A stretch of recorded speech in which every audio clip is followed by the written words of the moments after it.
Good afternoon, everyone. I've got a gavel, and I am going to call us to order for the business meeting. So please continue to enjoy your lunch. We are called to order for our annual business meeting. So first, I'd like to welcome our new deans, associate deans, and assistant deans. If this is your first CCAS, please stand up. We have more than 100 new attendees.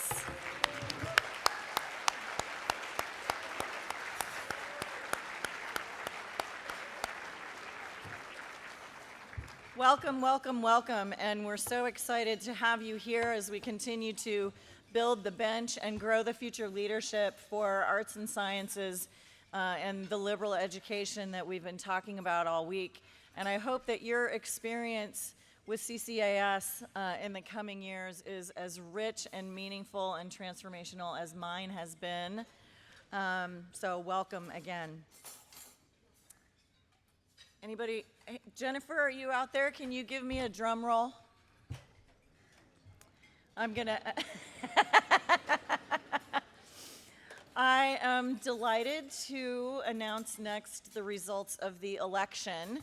But before I do that, I would love to have all of the candidates who stood for election on the board to also please stand up so we can recognize you.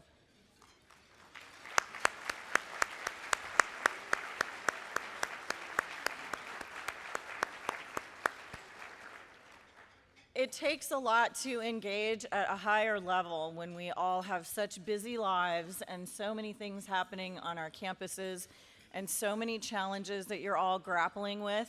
And so your willingness to engage and serve at this higher level is really a testament to your leadership, and I'm very grateful for that. So, for those who I'm about to call as having successfully passed through the election process, also please stand up and be recognized as I call your name. So for President-elect, can't believe we're doing this, Andrew McMichael from Auburn University, Montgomery, my partner in crime. Re-elected to the board, we also have, and you can breathe now, Kyoko Amano from Texas A&M Corpus Christi. And new to the board, three folks who I could not be more delighted about. Camille Johnson from Cal Poly Pomona. Samantha Prinz from James Madison University. And Jonathan Hodge from St. Edward's University.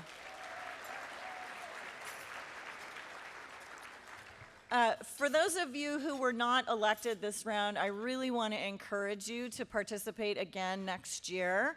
As you all know, there's, unfortunately still a lot of churn in the ranks. And it's entirely possible that half the board will be provosts next year, so you never know. I'd also like to report on our strategic plan progress. The advocacy working group has been really hard at work updating and making more accessible the advocacy resources for you all on the website.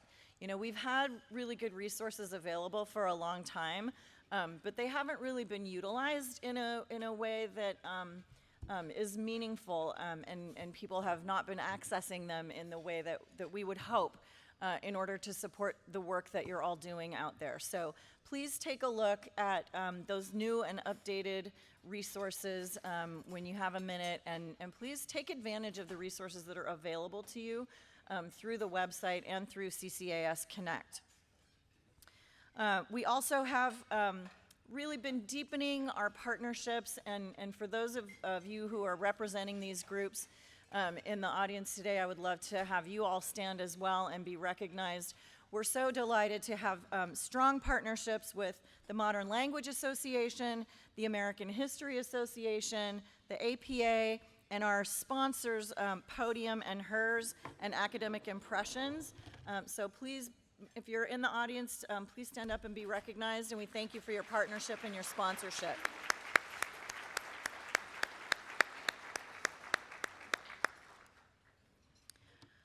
We also have our professional development and networking working group, and I am absolutely flabbergasted. Since we started doing the Zoom sessions for deans and added the Zoom sessions for chairs in 2019, we've held over 200 sessions, and every one of those sessions has had really incredible participation. And I'd also like to thank all of the deans out there and the members of our board who have facilitated those sessions over the years. Those are another really rich resource for you, and especially as we embark on what is probably going to be some challenging times for higher education, as we weren't dealing with enough. Please continue to take advantage of those Zoom sessions. And if you have ideas for Zoom sessions, please send those to Amber and Alexis. We are always open to your really good ideas for Zoom sessions to hold. And then we have 3 to 4 workshops for chairs and 2 seminars for new deans coming in 2025. I think Kyoko talked about those in the opening day. And those are also, on our website, and those fill up fast. So please take advantage of sending your chairs, especially to the seminar for chairs.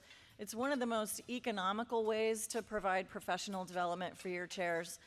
There are a lot of other good programs out there, but if you are in, tight budget times and want to have some of these opportunities for your chairs, these CCS workshops are a great way to do it. And my very first year as associate dean in 2017, when I facilitated one of the seminars for chairs, and I met some of the folks in this room who I have formed lifelong friendships with, who have been incredible mentors to me, and so it's a really rich experience. And if you are among our 100 new deans, I highly encourage you to take advantage of the seminar for new deans. That's also really a wonderful place to get some professional development and opportunities.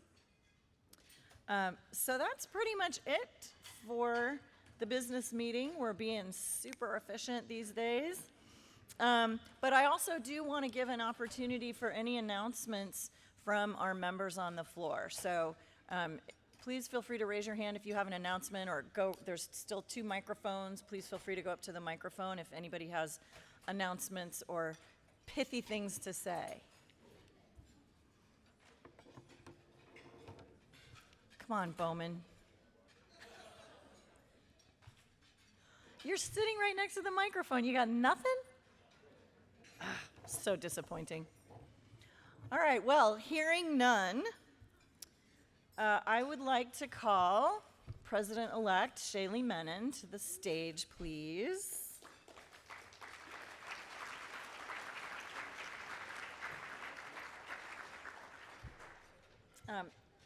And I'm going to wax poetic or philosophical or something here for just a minute.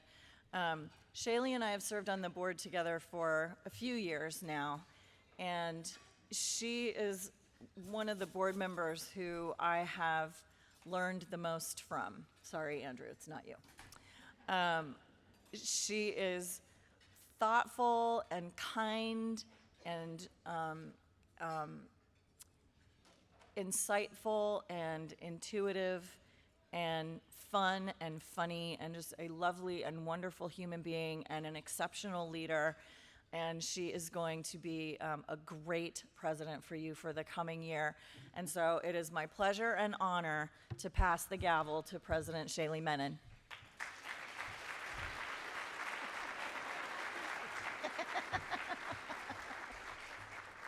Thank you, Leslie. We have an inside joke about this being the gavel of power. Think Gollum, It's one gavel to whack them all. So.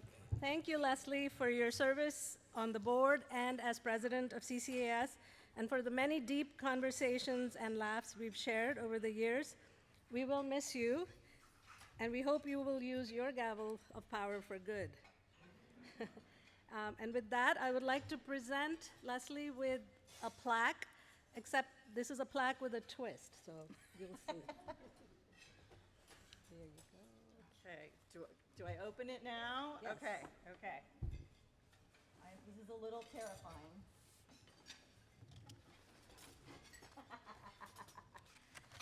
It's a cheese board! With a gavel, see? Many of you know that I love a good charcuterie board. Thank you so much. Thank you, Shaylee. Love you. Love you.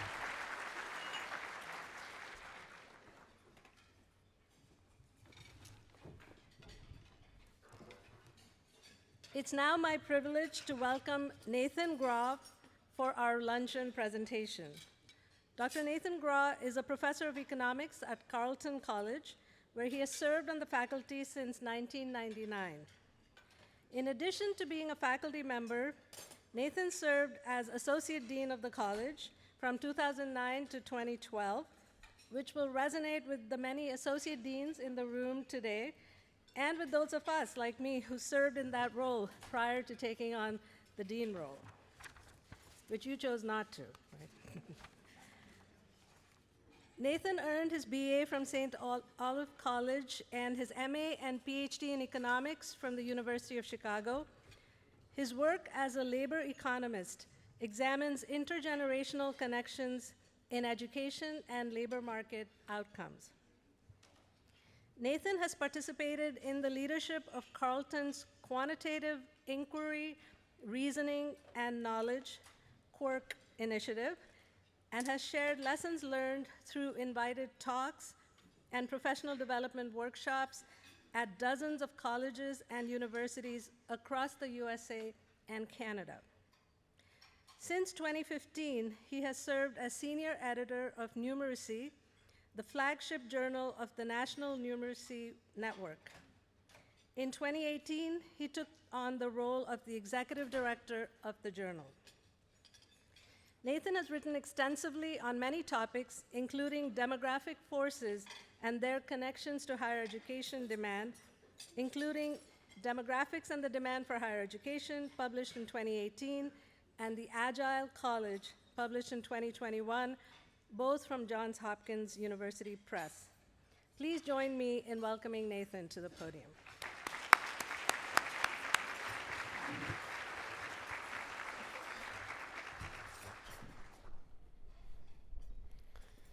Well, thank you all for having me and hosting me. It's a distinct pleasure to be with you all. As Shaylee noted, I did have a stint as what we now term the Associate Provost at Carleton. And from those 3 years, I got to see the importance of the work that you all do. There were certainly days where I had really easy decisions. You know, is there some money to send a student to a conference on a paper project that they had co-authored? And those days were a lot of fun. But I was also struck by the reality that those days, anybody could have been in my chair, and we all would have reached the same correct outcome of, yes, we're funding that.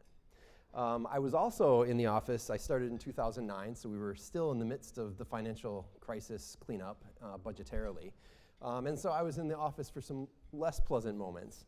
And it struck me as I was wrestling with one of those that was a particularly challenging moment, that those were actually the reasons that I said yes to the office, and I know that those hard days are the reasons that you all said yes to your office as well.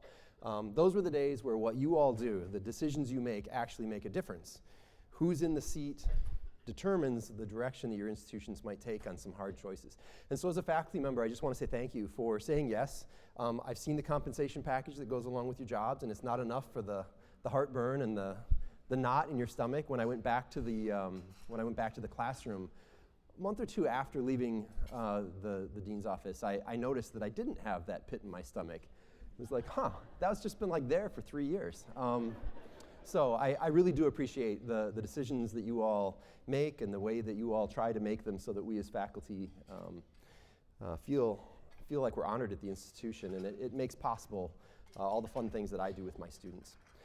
Today, I'm going to be talking about demographics and how demographic change intersects with demand for higher ed, with a particular focus on thinking about the liberal arts mission of your colleges.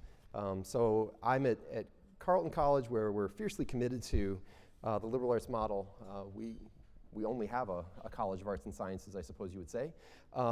And so obviously I'm an advocate for what you all are doing. But I really do see connections. I don't think I'm just being biased when I see connections between what's going on demographically and what needs to be done if higher education institutions are to thrive.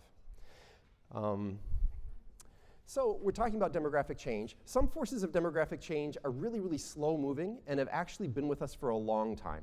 So one version of this is the shifting composition of the population. If we think about, for instance, race and ethnicity, as recently as the year 2000, over 70% of first-time undergraduate enrollees were non-Hispanic white. Today, it's just above 50%. So we've experienced a tremendous change on our campuses, and almost every single campus in the room, you'll see it. If you think back to where we were in 2000, you think the campus today, just if you walked across the campus, you're looking at a different campus. This graphic comes from William Frey at the Brookings Institution. Anytime I see something by William Frey, I think, wow, okay, I want to read this. This is going to be good. Here he's looking at census data and projecting when the country hits a tipping point, at which time we are no longer majority non-Hispanic white. So for the country as a whole, the answer is around mid-century, 2045. But of course, younger generations are more diverse. And so for instance, if we look at those who are under age 18, for estimates, we've already passed that. We're well past that. That took place in 2020 while we were preoccupied with something else. And if we think about those who are age 18, those of the traditional college-going age, we'll reach this tipping point in the next few years. So we're in a changing composition. We also see slow-moving changes geographically. So we've seen young families moving off the West Coast and out of the Northeast toward the South and Southwest. And of course, we've also seen immigration patterns toward those same states. And so we see these slow-moving demographic forces, and they present some challenges. And I know I've seen sessions here, and I'm sure for the last 20 years there have been sessions on how we respond to this challenge. The demographic change that I think I'm going to spend more time talking about today, though it intersects with this changing composition, has to do with the number of babies being born. So if we look at CDC data, this is what the history looks like going back to 1975. We now have the 2023 data finalized from the CDC. We saw a number we haven't seen in 43 years. So we're at a secular low, and it's not just that we're at a low. You can see that we've had several decades of rise, and now we're in a fairly prolonged and deep drop. So we're off by about 17%. So it's going to be a relatively lengthy experience. It's not as if when we enter this period, well, we got a few soft years demographically, so maybe we'll kind of muddle through. We don't need to fundamentally change. Instead, we're looking at a prolonged period in which we have fewer and fewer rather than more and more young people in the cohorts reaching college-going age. So if you look at the timing of this, the peak fertility was 2007. It certainly seemed at the time that the financial crisis had something to do with why we saw the decline initially. And that kind of made sense. Some of you look at least my age or older, and so we're on campuses during the Great Recession, and we experienced this as a time of incredible financial uncertainty, and it was very disruptive. Well, young families experienced it that way as well.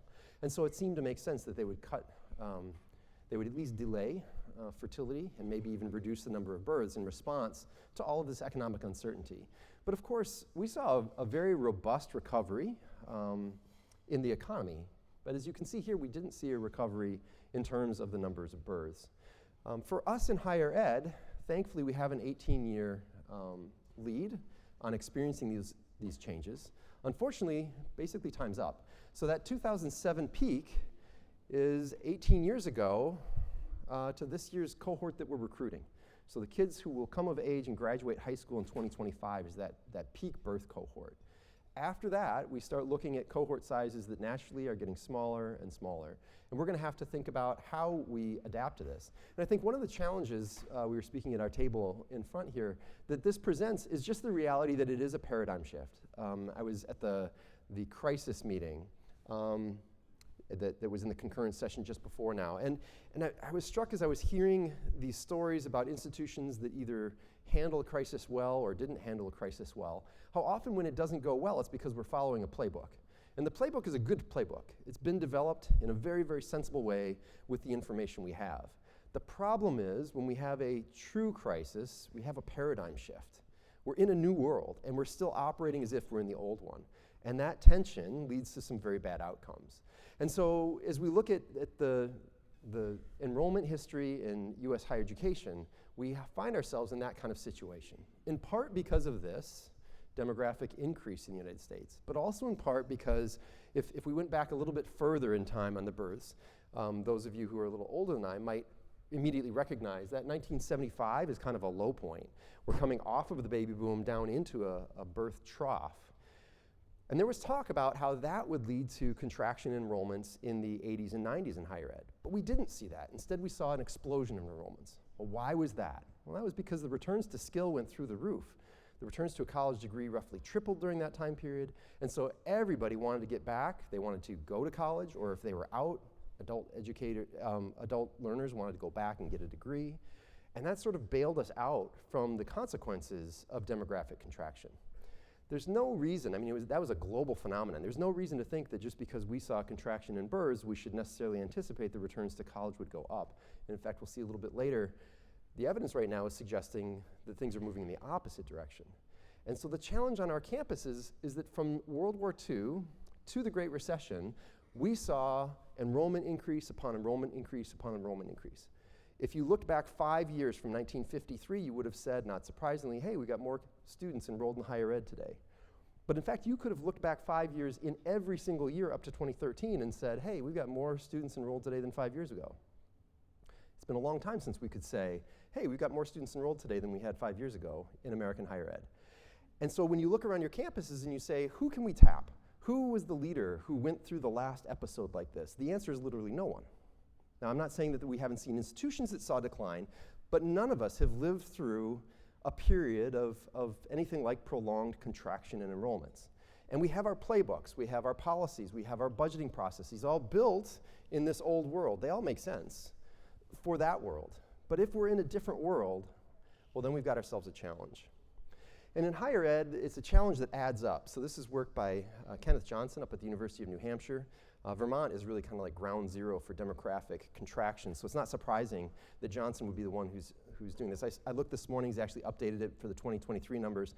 The total number of delayed or foregone births is now over 10.5 million, which is just to say that in a couple of years, we're going to start to see a contraction in the number of young people reaching college-going age, and it's going to add up. 1 year after another, and as we think about our budgetary reserves and what can we manage to navigate, well, you can imagine navigating the first few years, but as the number of students who don't show up on campus aggregates, we're going to find the stresses are building more and more. Very good. This looks as it should. The last time I did this, it gave me a global map.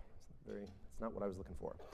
We can see that this is spread throughout the country, though there are regional components. So these are witchy forecasts of the number of young people who are expected to graduate from high school. You can see that there are some standout locations like North Dakota. That's driven by places like Williston with fracking. We see Texas and Florida, which are boosted in part by higher than national average fertility rates and in-migration and international immigration. We can see that there are also soft points, the West Coast and the Northeast, where both low fertility and then out-migration is driving the story.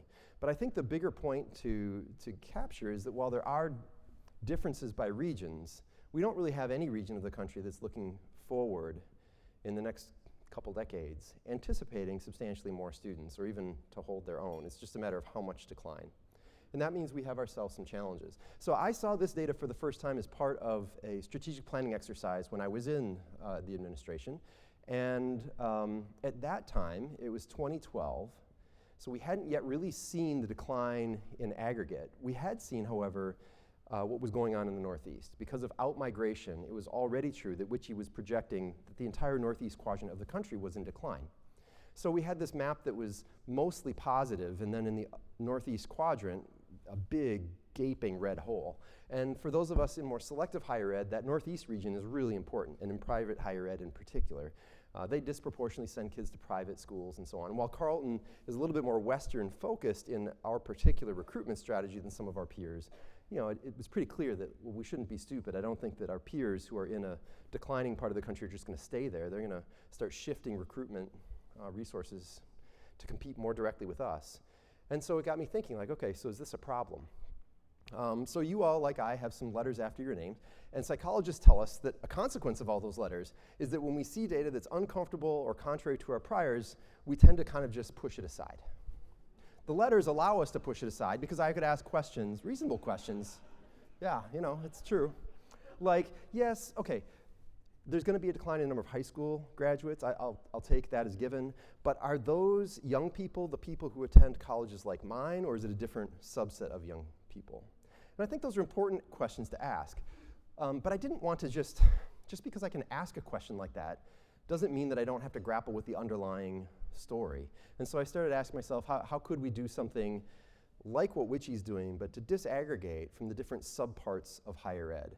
So I used Department of Education longitudinal study data to put together little probability models.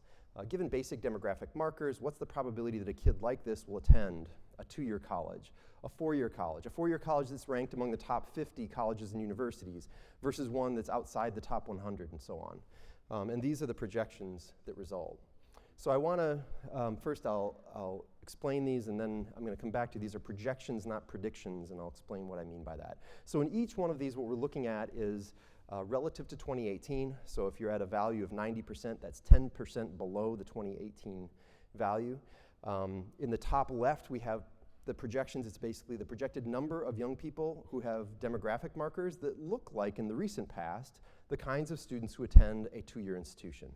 In the upper right, we have the number of young people with demographic markers associated with attending a 4-year institution that's not among the top 100 colleges and universities. So the top 2 panels are the less selective, more open access higher ed.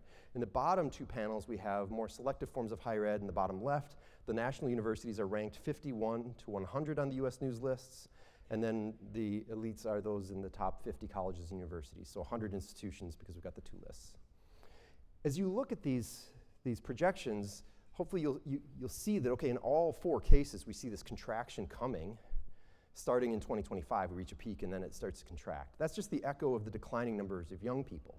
As we look at the top 2 panels, we sort of see we're on a plateau, and then it declines, whereas in the bottom 2, we're in this rising tide, and then it contracts. So what accounts for those differences? This really speaks to the access agenda.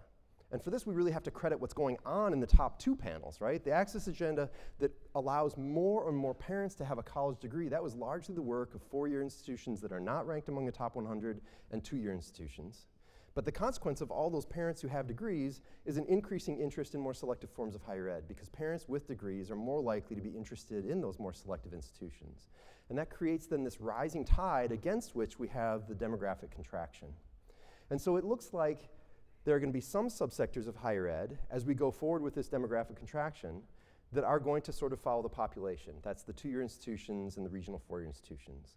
And that's not terribly surprising. These institutions have always taught America, right? Whether, you can look at 2-year enrollments today, and you'll see whether we talk about income, or we talk about parent education, or we talk about region, or we talk about race, ethnicity. The 2-year college campus is a fairly representative cut of the population.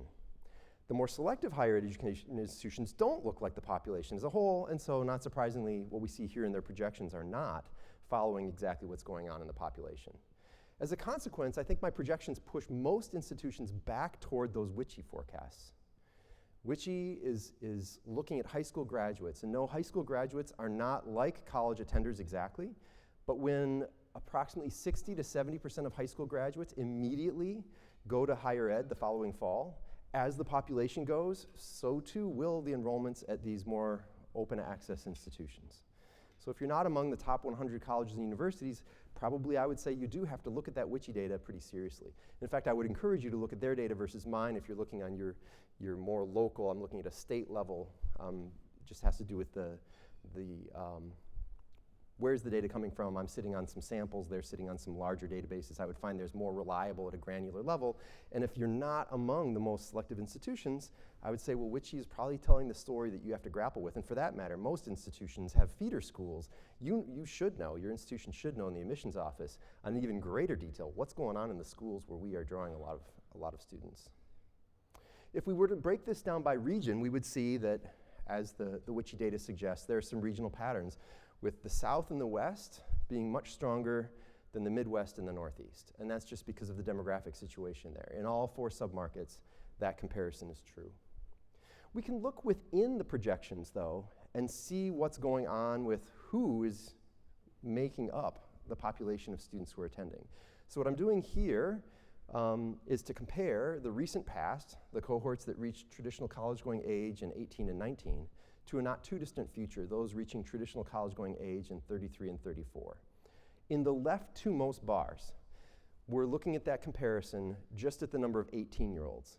And we can see here the story that I'm sure you've seen. We just heard it ad nauseum through the election, but you've seen it in other contexts as well. We're a more diversifying population, so the share of non-Hispanic whites, that's the size of the black bar, is falling below 50%. That's William Frey's story. This diversification of the population of 18-year-olds is driven largely by the expanding share of Hispanic Americans. That's the rising share of the yellow in the bar. As you move over to the right, I'm just looking at the same idea, though now I'm looking at the subset of young people with demographic markers associated with attending a 2-year school, attending a 4-year school not among the top 100, and so on. And as you look at all 4 subsectors of higher ed, I would point out that we're looking at a more diverse future than we have in the present. Diversification is coming. It's more pronounced in the more selective higher ed. That's largely because when we look at, for instance, the 2-year colleges, they already look like the United States. Right? They can hardly get more diverse, but they're going to. The nature of the diversity, however, isn't the same everywhere. When we look at the 2-year institutions and the regional 4 years, because they do basically serve America, it is basically that story of the rising Hispanic share that's likely to be seen on those campuses. But when we look at the more selective, the top 50 colleges and universities, if you look closely there, you can see there's also an expanding Asian American student share. And so diversity is going to take place perhaps somewhat differently at different institution types. If we did this by region, we would also see there are differences by region. And if you think about it, California, very, very diverse. California is projected to get more diverse, but not much more. Again, how much more diverse could California get? Minnesota in the Midwest is expected to diversify at a faster clip. California will still be more diverse in the end, but Minnesota is going to look more like California at the end of this period than it does today. And that's not terribly surprising because we start from a more homogeneous starting point. But every single region of the United States is projected to be more diverse in the middle of the 2030s than it is today. I also asked the model, what if I were to tweak the assumptions about immigration? In particular, let's cut immigration rates in half. So you hear people say that, well, we're a diversifying country and immigration accounts for a lot of that. That is true for the country. It's not nearly as true for us. Every single subsector of higher ed would still be more diverse in the future than it is today, even if you cut immigration rates in half. The diversification we are experiencing is baked into who we are. It's just part of the American story as it's already been written, and it's going to take place. Now, it will go a little bit faster if we have more immigration than less, but only a little in this first time period, because first-gen immigrants tend to come a little bit older. Until very recently, it was really quite uncommon to have significant numbers of children coming across the border. And so if you come at age 15, what are the odds that you're going to be in a situation where, at least in the traditional age market, you're going on to higher ed? You might contribute yourself to the demand for higher education through adult learning, but probably not as an 18-year-old. Now, in the second generation, immigrants are going to contribute mightily to the traditional age enrollment, but that will be a little bit further into the future. So I think we can see that we're looking at a more diverse population. This, again, is nothing new. We've been seeing this for decades now, but we're going to have more work to do. And I think when we think about the declining numbers of students taking place as we continue to see diversification on our campus, many of us have found that diversification work to be rewarding, but also challenging. And I think it might be more challenging in the context of, okay, but now we're also seeing declining numbers of students on our campus, and we're trying to deal with pressure points financially. Now, I said that these were projections, not predictions. I just want to underscore that. A prediction is saying this is what I think will happen. I sure hope this is not what actually happens. This is a projection based on the assumption that what has happened in the recent past continues to happen as we go into the future. That you all continue to offer the same academic programs. Your admissions offices continue to recruit in the same places, and families respond just as they always have. What I hope is that higher ed will respond. I also hope that families respond, but we'll talk about there's some reasons why we shouldn't necessarily pin our hopes on how families respond to us. We might want to be more proactive than that. So I do want to talk about how higher ed responds. But as we do that, I want to think about some other challenges that are facing us as we move toward that point. So the first is we're seeing declining matriculation rates. And if you look at that, you'll see there was a downward trend that precedes the pandemic. The pandemic did us no favors, but we had already been on a downward slide. The degree of the downward slide in matriculation varies by state, so you might want to look at your own state data to see what's going on in your state. But another way to think about this is when you thought about that birth data, it was on the way up into the cohort reaching age 18 in 2025. And since the Great Recession, we've seen substantial declines in enrollments, and I'll show you that picture in a second. That's not because we're seeing demographic softening, not in most parts of the country. That's because we're seeing declining matriculation rates. Here's the consequence of that declining matriculation rate on enrollments. You can see total fall enrollments. This is just data pulled from the Digest of Education Statistics at the Department of Education. And we can see that, yes, okay, the pandemic didn't do us any favors, but it's really kind of hard to see the pandemic in the context of a very long trend. You can see that not every sector is equally experiencing this decline. The two-year sector in particular has seen a massive reduction in enrollment. And that does give us a clue as to why this is going on. This probably speaks to a very healthy labor market. So when we go back to 2012, when this peak, well, maybe 2010, peak enrollment at two-year institutions occurred, that's not surprising. The job market was horrible. Of course you're going to go to school. What else could you do? But as we improved and unemployment fell, we saw declining interest in going to school because you could get a job instead. A breaking trend since 2015 or so, this is by David Artur and co-authors, is that we've actually seen declining inequality as well, driven by increasing wages at the bottom of the wage distribution. And this is particularly important then for the students who are on the margin between do I go to college or do I take a job after high school? I see it in a way that I think would be visceral to a lot of such high school students when I go to the grocery store and I see them advertising, we'll pay a starting person at $18 an hour. Yeah, okay, $36,000 a year plus benefits. That doesn't sound too terrible for a high school student who's not sure that they're committed to higher ed. Probably that's the student who's on the margin between a two-year institution or maybe a regional four-year institution and the labor force. And so when we have not only low unemployment but strong wage growth at the bottom of the distribution, well, there's a lot to be celebrated there. For decades, we've talked about rising inequality in the United States. Well, this is a reversal of that. An unfortunate consequence for us on higher ed, however, is that the return to an investment in higher ed is decreasing. Now, as a labor economist, I have to say, it remains a really, really good bet. It's a great investment, but it's not as great. And so we're seeing declines in enrollment, and it doesn't help us much as we move toward a time period of softness going forward. We can also see consequences in net fee income. So this is data from the College Board, and I'm focusing on the net fee, right? So after the financial aid, and you see that in all three of the subsectors that they report, we've seen a declining trend in the net fee income coming from students. So we're seeing fewer students, and because we have a softer demand situation, not surprisingly, we are competing with one another by ever increasing the discount rate. And it's not just we're increasing fees and then increasing the discount rate to match. No, in fact, we're seeing declining sticker prices and increasing discounting at the same time. So we have some challenges, but we also have considerable agency.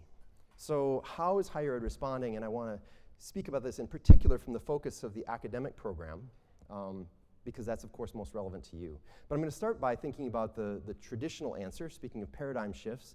If you ask admissions officers, how are you thinking we're going to respond to this decline? They'll say we're going to recruit harder, and they should recruit harder. But there's some limits to how much we can accomplish there that I want to underscore. So one place you might recruit harder would be go into different markets. What if the domestic market is weak? What if we look to international students? So if you focus on the light blue line here, you're looking at the new undergraduate enrollments as reported by the Institute of International Education. And you can see the pandemic did something to us. But we've been on a negative trend, and we kind of came back up to that trend, which is to say we didn't fully recover after the pandemic, but I'm not sure we should have expected to.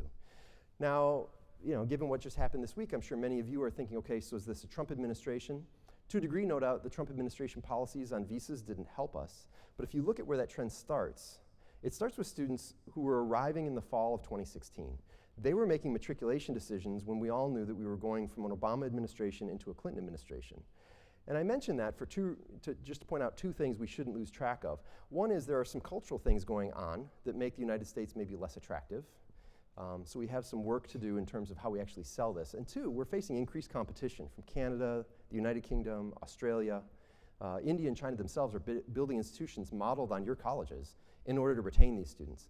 And I say that just by way of saying we shouldn't think that it's just like flipping a light switch. If we want to recruit in this market, some institutions will find that that's a way to go, but it will require that those of us on the academic side think hard about how do we need to change in order to serve these students well. How do our classes need to change? How does our curriculum need to change? How do my problem sets need to change in order to reflect the students who are in the room?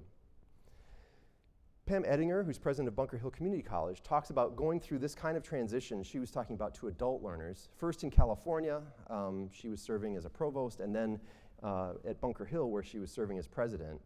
And she talked about the importance of looking at everything they do. One example she gave was, when we talk about moving to an adult learner market, we started talking about orientation. We required students to be physically on campus for 2 days before we would accept their registration check. That might make sense with a traditional age student. For an adult who's got kids and a job, this doesn't make a lot of sense. And so she talked about the importance of institutions, providing support at the level that you all serve at, to provide professional development so that faculty and staff who are working with students can get beyond kind of why aren't you bringing me the right students, or what's wrong with the students today, toward a more constructive approach to how do I need to adapt to make my classroom work for these students. And I would underscore this is in part because new student groups bring new educational gaps. That's true. Different high schools serve better and less well in different places, so you're going to have different supports you need to provide. New students also bring new assets to my classroom. And the whole point of bringing in these new students is to capitalize on those assets, but I might need to change the way I teach in order to draw those assets out of our students. Finally, I want to underscore that while I do think admissions needs to be on its A game, that cannot be our only response, or at least I don't believe it can be. So we can think about the pipeline. We've got a population, and then only some subset graduates from high school, and then of those who graduate from high school, currently 62% matriculate, and then that leads to the enrollment number that we face. So in this possible future, we're looking at a 17% decline, assuming that birth rates don't fall any further, in the population. And then suppose we have the same high school graduation rate. Well, what if we increase the matriculation rate sufficiently to maintain enrollments despite the 17% decline in population? Well, how high would that matriculation rate have to go? And the answer is pretty easily, it's just basic algebra. So instead of 62% matriculation rate, we need 75. Yeah, so I'm for it, yep. And I want it. But the reality is we've never seen an increase this large in the amount of time that we've got. And so I think, yes, admissions has to be on its A game, to be sure, and they can help us cut, if the matriculation rate goes up because we expand access, that will cut off some of the decline that we're going to face. But we on the rest of campus have to recognize they can't do it on their own. And this suggests to me that we need to also focus on student success. We cannot just count on, through budgets or otherwise, that the admissions folks are just going to bring in enough students to make this all work. If that's our plan A, our plan B better be how are we going to cut? Instead, I would propose that our plan B would be they will try to bring in more students and expand access, and we're going to talk about how we can retain the students that are coming through the front door. I recently bought a car, and I was reflecting on how I would have felt if the person selling me the car, in essence, said what we implicitly say in higher ed, and said, look, this is a great car. People who buy this car love this car. In fact, about 3/4 of the people who bought the car 9 months ago are planning to still have it 3 months from now. I would have said, are you kidding me? I'm not buying a car with that low a success rate. And yet in higher ed, that is what we have as a success rate for first-year students. About 3/4 after 9 months have decided they're not coming back. I think we need to revisit that. Now sometimes there are good reasons for that not happening, and I'm not saying we need to aspire to 100%, but right now would be a great time to be consolidating our understanding about what works. And we do have a lot of research about what works to promote student success. And we need to figure out how we can tap into that, and then we need to share the stories with one another in order to move forward. So, what does the research say? Well, the research says there are 3 legs to this stool of student success. We've got the financial side. I'm not going to say a whole lot about that because we don't have much control over that. We have the sense of belonging. At CSU Dominguez Hills, they're putting together a mentorship programming, the Male Success Alliance, intended to try to draw students into mentoring relationships that improve this sense of connection to the institution so that they don't leave. And then finally, we see that academic support matters. At the University of Southern Maine, they were, in I believe it was 2013 or 14, they were firing tenured faculty and staff because they had a budget problem. And so they decided that they were going to embark on a new initiative in retention. And the focus of that retention initiative was let's just do the basics really well. So every student before they came to campus in the fall was given a 90-minute conversation with their advisor. They surfaced things like, oh, you have a learning disability. Well, let's get that documented and sorted out so you have your accommodations from day one, rather than the more common practice of, let's flunk you on that first midterm, then get you the support you need, and we'll see how it goes, right? So it's not rocket science, really. At Rutgers, to underscore how it can be, kind of innovative within traditional structures, they're looking at training their student work supervisors in the library, in the rec center, in the student center, common places of student employment, to be mentors, and so that those student work supervisors know and are trained on how to do a weekly pulse check, they call it. Just a quick conversation, how are things going? They're hoping to take students who are maintaining retail jobs off campus and move those into students who have student employment situations where they have a mentor who can say, oh, you flunked a test? I'm really sorry to hear about that, provide some emotional support, and then I can connect you to the academic support center. Now, I don't know, I think the people at Target look like they're wonderful people. I'm sure they would say, oh, I'm sorry that you're not feeling well. But they're probably not going to be able to provide that level of support. And it's time that we start thinking about things like the student work program as a nexus for retention initiatives. Academic programming is probably also going to have to change if we're going to be reaching new students. If we're going to be improving student success. It's pretty hard to increase access and improve student success and say, but the academic program will absolutely remain untouched. A lot of institutions are finding that students do better when they see the connection between what they're doing on campus and where they're intending to go after college. So these three institutions are doing this in very different ways. Endicott College, it's through sort of a heavy focus on internships. At Lewis University, it's computer science and degrees, so computer science and anthropology, computer science and music. At Scripps, it's a capstone experience in the humanities, asking senior humanities students to address real-world problems like homelessness and say, okay, what are some uniquely humanistic solutions to the problem of homelessness? I think there's actually a great opportunity, and I provide these examples just to underscore this is not about let's all be STEM all the time. It's actually thinking about what we offer in the liberal arts that really does prepare students, but we're going to need to help students see those connections. They don't always see those connections on their own. And so as an advisor, as a professor, I need to do a better job of taking a time out in a lecture and saying, okay, let's talk about how this plays out in the real world so that the students can see it. As an academic advisor, I need to talk with my students about, okay, so how are you going to explain to the prospective employer why they should want you, a liberal arts student with an economics degree, rather than the student who has the business diploma that the employer thinks they want? I think the employer actually wants my student. But while I can make that argument, I need to help my student make the argument. And so I think we need to do a better job in the academic programming side to help our students see that. I'm not arguing that we should get rid of the English department. I'm saying we should talk with the English department to help them, give them professional development so that they can articulate what I think they already know and believe. And I know there's a little bit of a sensitivity among my humanities colleagues. If you say we have to talk about relevance, there's a backlash like, why do we have to be relevant? So I understand it's tricky work. I'm not kidding. I've had that conversation. I'm like, I'm really sorry. I didn't mean to insult you when I said I think there's a lot of relevance in the humanities. But as someone who routinely engages with this, I often experience technology and I think, gosh, if only at the ground level there'd been somebody who understood what it is to be human. I don't know, is there anybody who spends a lot of time thinking about what is it to be human and how might we then reflect that in the technology that we create? I think there's just an incredible power of a degree in philosophy, a degree in history, a degree in English. But we need to help our students understand the power of the tools that we're giving them. We're not going to be able to do this all on our own. And I was sitting in several sessions today and just being struck, whether we're talking about the crises session or this morning I was in the AI and climate session, hearing the really cool ideas that other people are doing here. And when I was associate dean, we went to dean's meetings, and I know there's a little bit of a therapy component here, a group therapy component. But I think it's really, really important what organizations like this one do to provide opportunities. Now, we overshare. I mean, if you ask somebody, hey, what are you doing that works? We're not like the titans of industry who say that's proprietary. We'll just tell you. I already picked up a few great ideas just this morning, just listening to a few conversations. But we need moments like this to talk about how are you handling the AI stuff on your campus? What kinds of assignments are you using? What kinds of professional development opportunities are you providing for your faculty? Here are just a couple examples that cross systems.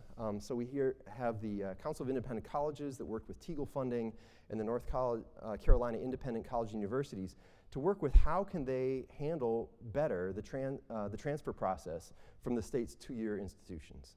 And so we've heard public institutions talking about articulation agreements. This is just like, okay, let's extend that into the private sector. And they've moved on from just the general credit articulation process to specific majors, because of course we know that you can turn a 4-year degree into a 6-year degree pretty quickly by saying you've got tons of credits, but they don't count toward a degree.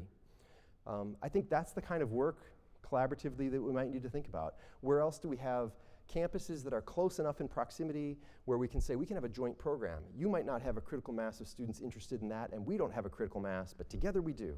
And so we can figure out how to use the Zoom technology that we maybe didn't like during the pandemic, but we found that it actually does have some uses, and maybe we can share faculty in a new and creative way. I've seen collaborations on the mental health side in the Kansas City, Missouri area, where a local 2-year institution, and then the 4-year institution, and then a medical school recognize that they are pipelines from one to the other. And yet, as students go from one institution to the next, they were being forced to, when they had mental health challenges, change the therapist they're working with. And for any of you who, like me, have been in therapy, you know how hard it is to find somebody who gets you, or at least maybe it doesn't happen instantly, but it's like, okay, over time they actually, and now I have to tell my story all over again. He says, why don't we just share the mental health office? And that way, when you transfer from one institution to the next, you've got continuity of care. I think if we can find these creative collaborations, we're going to find ourselves in a much better spot in addressing the future. So before we turn to the Q&A portion, I just want to leave a final analogy that might sum up, when I talk about the agency. So I read a Washington Post article probably about a decade ago now, quoting an admissions person in the northeast part of the country who said, when I talk about the mid-2020s, I've come to describe it as the apocalypse. And I thought, wow, the apocalypse. What an incredibly unhelpful analogy. I mean, if what I'm describing here in terms of the decline in births is the apocalypse, I don't know what we're doing here. We should go home and be with our loved ones. So no, I don't think it's an apocalypse. I think it's a real challenge. An alternative, more constructive response, I think, and this hat tip to Ed Vennett over at EAB, I picked this up from a blog post. He points to Talib's book, Anti-Fragile, where Talib writes about different responses to stress. And he says, we often think of 2 responses to stress. You can think about, I break, and I know that's not good, or I can be resilient or robust. And so with robustness, you're like a turtle pulling into the shell, and your hope is the stress is going to wash over you, leaving you unchanged. And I'm just going to acknowledge right now, sometimes that's the best you can hope for, just resilience. Can we get through this? So maybe that is the best. But I hope that Talib's third alternative is actually possible for many institutions, and that's anti-fragility. The anti-fragile system actually gets stronger when placed under stress. So this is like your body when you go and you run on the treadmill. You come out the other side not broken down because of the stress, but rather built up. So when I think about higher ed as we confront these demographic changes, I think, could it be that as we look back from, say, the mid-2040s, we don't say, wow, that was a terrifically fun time to be in higher ed. I'm not guessing this will be the funnest time in my career. But instead, might we look back and say, wow, we've expanded access. We have made a clearer connection between what's going on in the classroom and life after, so that students can better achieve the goals that they had when they came to our campuses. Can we say we have seen higher retention and greater persistence because we were promoting student success? Can we say we have lived out our missions more fully? Well, if we can do that, I think we might not say that was a lot of fun, but we can say that was really rewarding. And so with that, I think we're going to have some time for Q&A.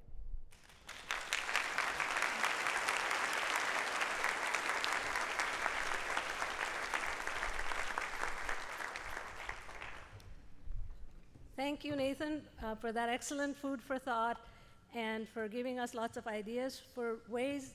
I'm sure each of you has been thinking about how this applies to your own institutions, your own positions, but we can also think as an organization, as CCS, what are ways in which we're already doing a lot, we're collaborating, we're sharing resources, but in response to this moment and in order to become more anti-fragile, what are the things we can do together as an organization.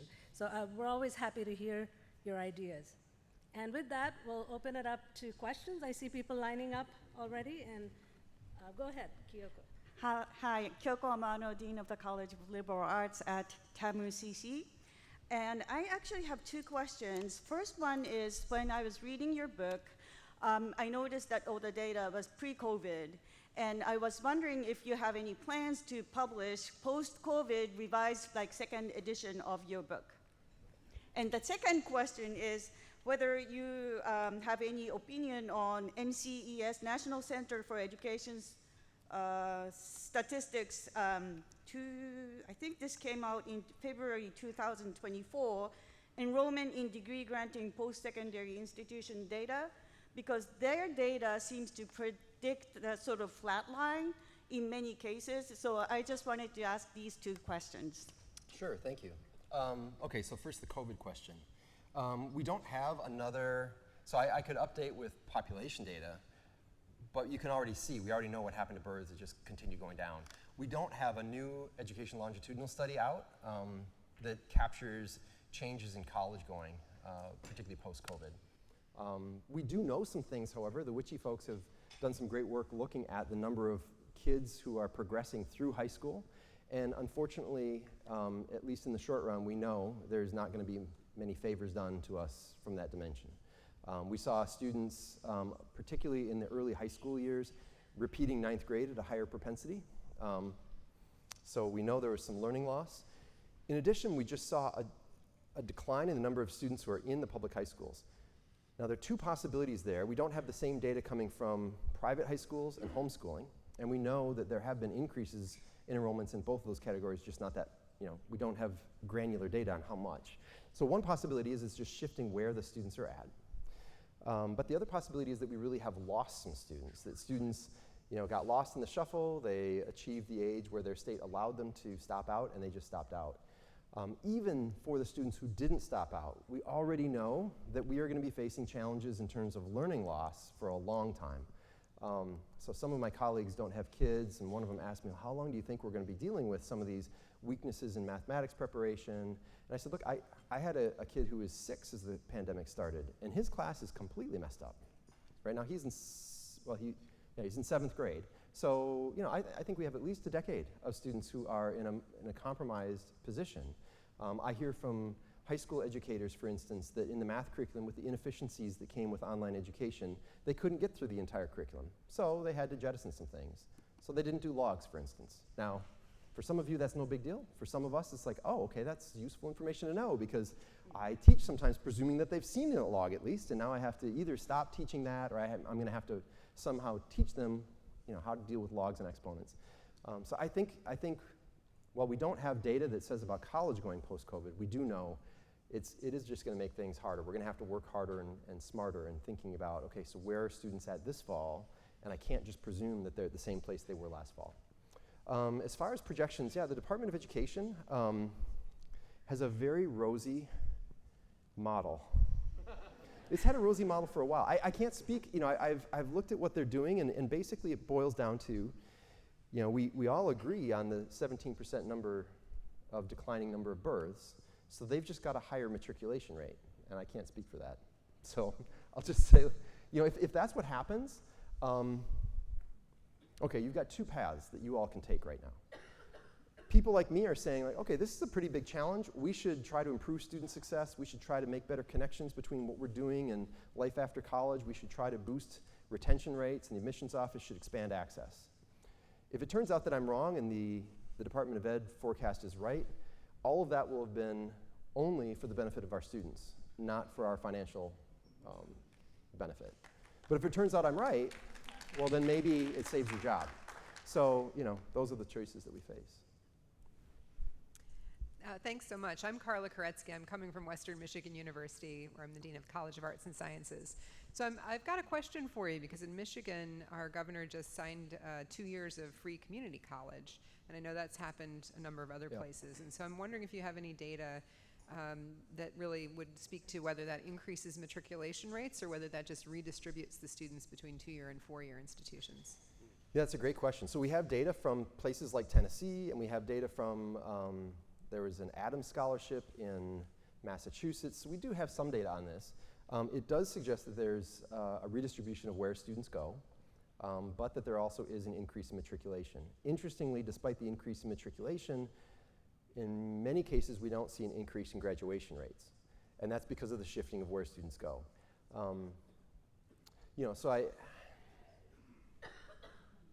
For some students, starting at a two-year institution is obviously the right fit. It fits them well. For some students, starting at a four-year institution is the right fit. It suits them well. And so I don't want to denigrate either. I think one of the great things about US higher education is the diversity. But I do worry when we start creating incentives for students to financially prefer one over the other, regardless of the fit. I worry about the consequences of that. So I'm watching with a bit of bated breath as more and more states adopt that kind of policy. I think one thing to temper the concern, though, is to recognize that at least on average in the United States, the net tuition and fees at two-year institutions is effectively zero. The College Board number is less than zero. That's not true of all states. Like in Vermont, it's significantly higher. But in most states, what's going on here is more packaging of branding than it is, real policy change. Insofar as families have already figured that out, yeah, I know we could go to the two-year institution for cheap. It really isn't a change. So maybe we don't have as many students who are being led around by the nose of financial incentives. So we'll have to see, though. It's a very reasonable question. Thank you so much, Nathan. I'm Brian Alexander. I was the speaker yesterday. I harangued you all, so it's nice to be talking to you without the sound of cutlery. Are we going to see the total ecosystem of American higher education shrink over the next 10 years? I mean, the main metric will be student enrollment numbers, but I'm also thinking about the number of institutions as well as the number of faculty and staff we employ. Yeah, we need someone like an educational futurist to answer that question. I'll call one up right now. Yeah. I'd suggest Brian Alexander, but well, thank you. Good choice. Yeah, in all seriousness, I really haven't focused on that margin. Bob Zemsky and co-authors at Penn have thought about that. I end up being relatively optimistic compared to some people about institutional closure, just because faculty and staff are, for financial reasons, really opposed to it, but also so committed, right? I mean, you see it in institutions that get really on the brink, that they are capable of massive change. Now, sometimes they get in so much trouble that even massive change doesn't get you out of it. I think about Iowa Wesleyan, for instance. Even though they didn't make it, you can see in the data massive shifts in their effective recruitment and who they were getting, just underscoring that people who sign up for this work really do believe in the institutional mission generally, and that gives me hope. We got a lot of smart people. The places that give me the most concern are where you have people who say, I don't believe there's an issue here. If we deny that there's anything to address, then we can't get onto the other conversation. Okay, what are we going to do here? So when you have really broken shared governance systems, then I get worried, because you'll have the administration saying, well, in our state we're seeing a decline in the number of young people. Let's talk about how we're going to reprioritize, and then you have faculty and staff who say, whoa, let's back up to that bit about the data. We don't believe there's anything to talk about here, and the conversation just ends. When the conversation can get to that productive struggle, I'm just a really big believer that the smart people in the room will find something to do.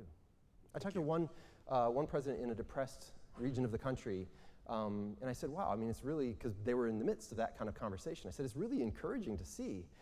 And he said, look, here's the story. Cutting is not hard. If we were just gonna shrink the institution, I would pull my finance person in my office, and I suppose in 30 minutes we could come up with a plan. It's not hard. It's just brutal, right? It's really, really destructive. So this constructive approach has to be our plan A. What else is there? We have to talk about how do we change our program? How do we change the way that we are meeting students' needs? If that doesn't work, well, there's always plan B. It's not rocket science to figure out how to chop up an academic program, but it is really, really destructive. So I think that attitude I see throughout higher ed. So it gives me hope that we're going to see constructive responses. Thank you. Hi, I'm Christina Watkins-Mormino. I'm an Associate Dean of Student Concerns, Mentoring, and Curriculum in the School of Liberal Arts at Georgia Gwinnett College in suburban Atlanta. We are an access institution, 4-year, and we're part of the University System of Georgia. And for a while, with the hand-wringing about the demographic cliff, I thought, but if we did a much stronger job with student retention and progression, then we'll be okay. But now, having listened to you, I'm wondering if what won't eventually happen is that we'll do a better job of getting students through the gen ed who will then be enticed away to the larger and more prestigious universities in our geographic area, in our university system. And what could be done to head that off? As it is, the arts and sciences and the liberal arts are already service units for their own institutions, sometimes at the expense of program building within those disciplines. I don't want to see us become service units for other schools. Sure. Yeah, I think that's a really good point, and I think it actually generalizes beyond. I mean, you're talking about your institution becoming a service institution for another higher ed institution. I've also talked to two-year institutions that have talked about being creative with industry partners. So they'll have an industry in town that says, look, it would be great if you offered this program, and I heard one community college that, very nobly, I mean, they did it right. They sat down with the employer, they said, we're gonna help you help us write the curriculum, and a few years later, they were going through a review, and they again brought the industry partner in. They said, we want you to be at the table with us as we consider how well is this going, what do we need to change. And in the course of that conversation, the industry partner was having dinner with the faculty member who was leading the program. And they said, so how much do you get paid? Right? And they just hired that person into their company. And as a result, the two-year institution was left high and dry on what was, there were upfront costs to this, right? So it really is challenging when you're thinking about that collaboration thing. How do I collaborate, but at the same time protect myself? In this case, you've got the moral imperative of I need to prepare my students for what they want and what they need. And so, of course, for some of your students, that does mean going to another institution. But I think you're right to recognize if we just improve the first 2 years retention rate problem, but we don't do anything with our academic programs that get them to want to come back for years 3 and 4, it's not that that won't be better for the students, and it's not that that's not the morally correct thing to do, but we do need to be savvy here, that may not provide the relief to our institution if we don't also simultaneously address something else. It also reminds me a little bit, so you're talking in essence there about how you need to not only change that first year retention problem, but also how do we improve student success later on in the track. If we only address this problem and then they leave the institution, we haven't really accomplished much. With the student success in literature itself, as I said, there are 3 stools, but increasingly the literature is questioning, can you really just work on one leg of the stool? Just give them better academic preparation, but don't address the sense of belonging, don't address the financial component. And the ASAP program that came out of CUNY and has been replicated in a number of states is a very expensive program that says, let's try to do a big push across the board. And they're finding incredible gains in student retention by addressing all the factors at once. And is there something analogous in your situation where it's got to be, we can't just have a micro initiative that addresses this one part of the problem, but we really need to think holistically about the entire student life cycle and how do we promote student success from the beginning to when they walk across the stage, not denying that some students will find success elsewhere, but rather making as many students see the successful path here. So I think it's a really great observation that probably we're going to have to think holistically in many cases. Thank you. Yes. Chris McCord, Northern Illinois University, and I guess I'll just say I'm a futurist because I was going to ask you the same question that Brian asked you. So. Wow. Thank you. You have a career. Yes. Well, in that case, I'm David Bowman, Dean of STEM at Eastern Washington University. I'm not going to ask about dual enrollment the way I usually do. Instead, I'm going to ask about the 5th educational segment that you didn't talk about, which are private for-profit universities, which we probably expect to expand a lot in the next 4-ish years. Yeah, so the reason I didn't is it's a really frothy market, as those of you who've looked at that know. I mean, you get this enormous rise, then the Obama administration institutes some regulations, and it seems pretty clear. I mean, there are a couple things going on there, no doubt. There was a little bit of a play for, some of us are going to be big winners here, and some of us aren't. So we're going to enter and try and see if we win the lottery. But then when the Department of Education really clamped down on certain regulations, you see people running for the doors because, like, okay, in this different environment, we're not there. And so there's been this big rise and fall that doesn't really seem to be about demographic change or anything like that. It's got more to do with the regulatory environment, and then maybe, you know, what it looks like when you're in the early stages of an industry. I would add to that, though, something that might be a little bit more stable, though I don't know where exactly it's going, which is the credentialing. And that, of course, can take place, you know, badging and credentialing at those for-profits. It can take place at our institutions, and of course, it can take place in the para academy. I think I heard somebody call it, and I like that. I think all of us need to recognize that who constitutes our competition is an evolving question, and we do need to keep our eyes open for where are we experiencing overlaps, competition with the for-profit sector, with maybe the non-educational, the para academy that's offering badging, and what, if anything, feels like it fits within our mission to do in order to respond. You know, can we do more badging, for instance? At some of our institutions, I think it's not going to fit our mission, in which case maybe we shouldn't. But at other institutions, maybe the reasons that we haven't been doing it have more to do with, that would be inconvenient for us. And that's probably not a good reason to ignore a rising competitor. So I don't have a whole lot to say other than I think you're right that we're about to see probably a return to that for-profit sector, and I would just add to that, then also think about the badging. And, you know, by the way, those new credentials, we're seeing an explosion in credentials, and it's not taking place within the academy. The explosion is taking place in the para academy. And that suggests to me that either we've decided that it doesn't fit our missions, or we've decided we don't think this has a future, or maybe we're missing something, because apparently students and employers think that there is something here. I have a question for you, and also somewhat for the futurist in our midst. So a few years ago, maybe a decade or more ago, when design thinking was, really coming on the stage, there was an exercise, and I don't remember if it was at Stanford, D School, or somewhere, where they looked at the future of higher education and applied design thinking principles to it. And the solution they came up with, or one of the solutions, really resonated with me, and it's this idea of the university as a lifelong institution, taking this notion of lifelong learning, which this concept we've always told students, your learning doesn't end at the end of your four-year degree, continue to read the newspaper, read books, whatever, but this is literally,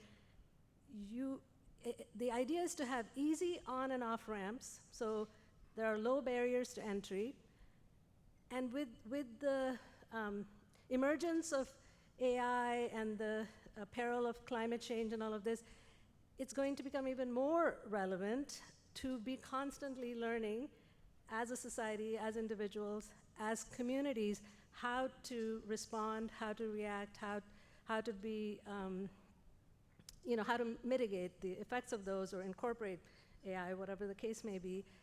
And this idea, so I guess my question is, how much do you think higher education in general or specific institutions in particular have embraced this idea? And if it's a good idea, why don't we go ahead and, as national organizations, create a blueprint for this and help our institutions in this direction? Yeah, that's a great question. I mean, it's sort of like the international students. If traditional age domestic markets are shrinking, maybe the non-traditional age students are where we should turn. And the logic is really straightforward, right? There are something like 150 million American workers. A small penetration into that market would go a long way to offsetting the number of declining traditional age students that we were looking at there.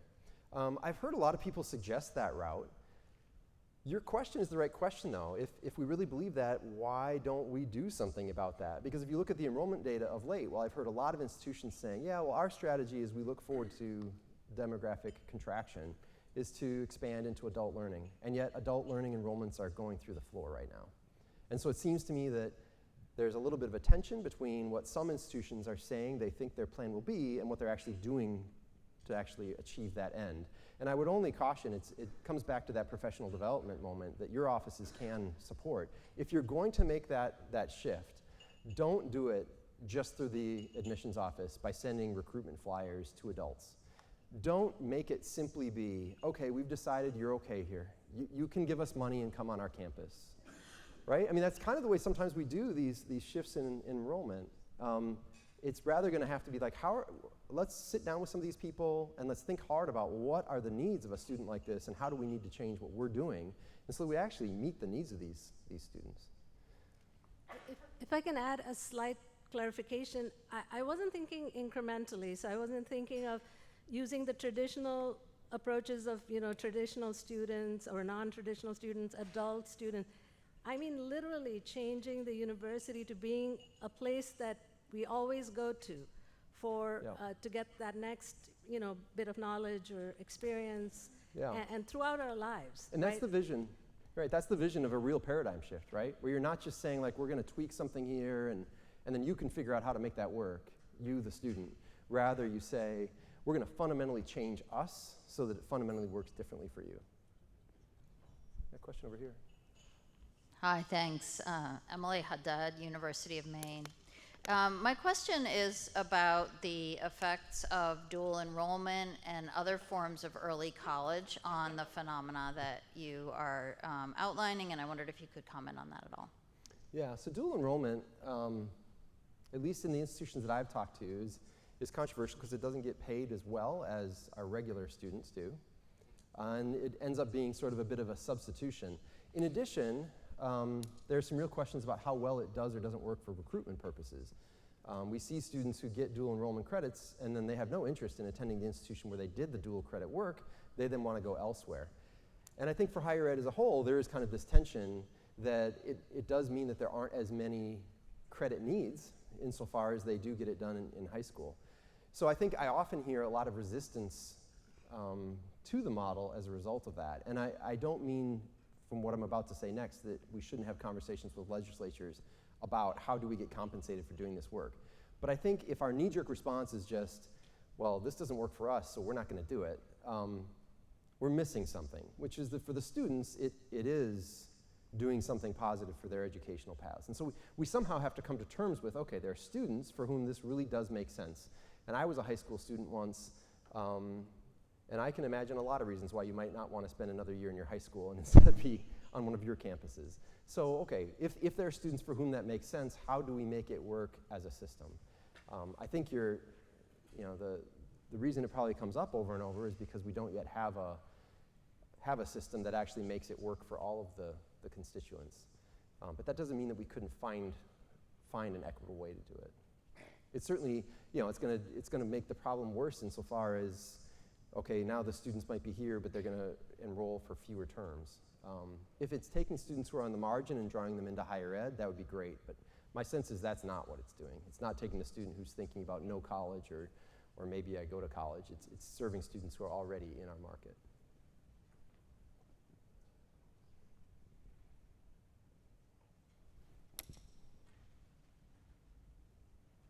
Other questions?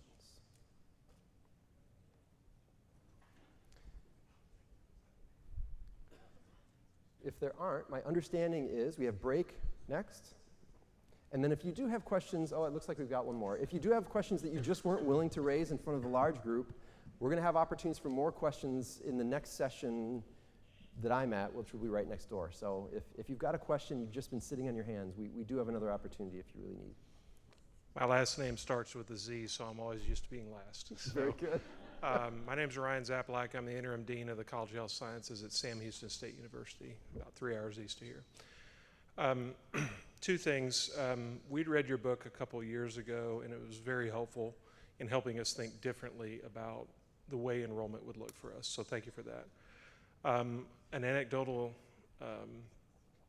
example would be that we have a community college system that's in our immediate area as one of our best partners, and they have a satellite campus that has, at one time, had 8 university partners there. Wow.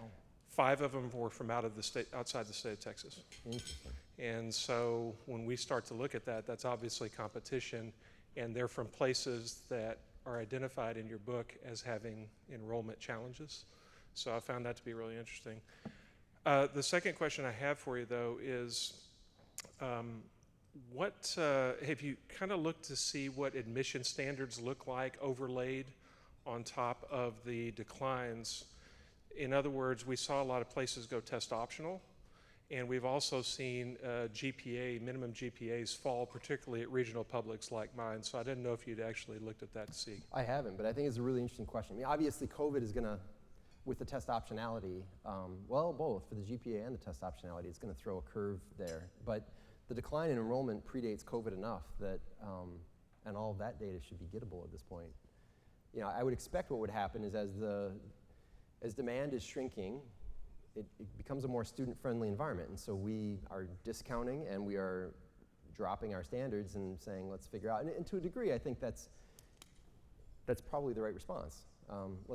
We as colleges need to recognize that we can't have some absolute marker of this is what you need to do to start the journey with us that's somehow frozen in time. We're always in the, you know, our job is to take students where they are and then move them along 2 years, 4 years, however long we have them, to where they need to be next.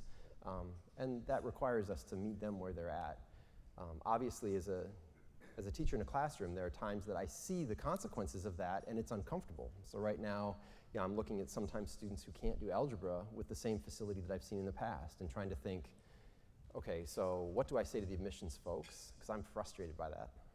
But what do I have to do to my assignments, and what do I have to do to my support systems, and how do I have to change the way I teach, understanding that I need to teach, you know, a strong economics class that does presume algebra, and yet I get students like this with an increasing frequency, and I need to figure out how to support them so that they can succeed at the institution. So I think it would be really interesting to see kind of systematically what's going on with those standards.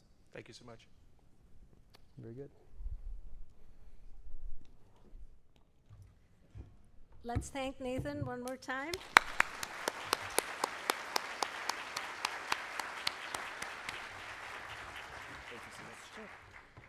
Just a quick heads up on what's to come the rest of the day.